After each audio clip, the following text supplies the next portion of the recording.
আমার নাম আনিসুর রহমান। আমি চ্যালেঞ্জ করলাম, আপনার যেই ছেলে ফজরের নামাজ পড়ে না, মেয়ে ফজরের নামাজ পড়ে না, এ ভদ্র না, ভদ্র নয়, ভদ্র নয়, অসভ্য, অসভ্য, অসভ্য। তুমি যদি সাহস থাকে তো তুমি প্রতিবাদ করো, তুমি যুক্তি দাও। আমি বসুন দরকার হলে তুমি বলো।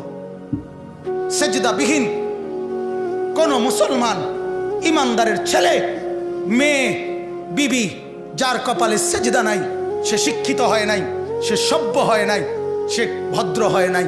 আল্লাহ কোরআনে বলছে, ইবলিসকে, ইবলিস তুই সেজদা করলি না, অহংকার করেছিস, তুই বের হ আমার থেকে। জন্য যে সেজদা করে না সে অহংকারী, আর অহংকারীকে ভদ্র বলে না।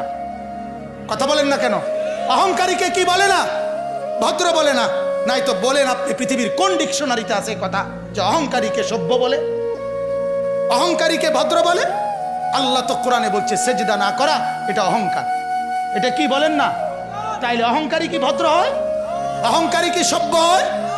অতএব ছেলেকে ভদ্র বানান, ছেলেকে সভ্য বানান। পড়েন আপনি, কোনো সমস্যা নাই। বাংলা পড়েন, অঙ্ক পড়েন, ইংরেজি পড়েন, পদার্থ পড়েন, জীববিজ্ঞান পড়েন, হিমালয় পর্বত ফুরাটা ফইরা বাইতে পড়েন, কোনো মানা নাই। আটলান্টিক মহাসাগর পইরা বাইতে নালান, কোনো আপত্তি নাই। কিন্তু কোরআন বাদ দিলেন কেন? সেজদা বাদ দিলেন কেন? গোলামি বাদ দিলেন কেন? বন্দিগি বাদ দিলেন কেন? আল্লাহকে ছেড়ে দিলেন কেন? আল্লাহর সাথে দুশ্মনী কেন? যে ছেলেটা সারাদিন একটা ওয়াক্ত নামাজ পড়ে না, যে বিবি একটা ওয়াক্ত নামাজ পড়ে না, যে মেয়েটা পর্দা করে না, তারে জিজ্ঞাসা করেন না যে মা সবার সাথে সম্পর্ক বজায় রাখো, মালিকের সাথে কেন দুশ্মনী? আল্লাহর লগে কি নারাজি হইলা? আল্লাহর সাথে কি দুশ্মনী?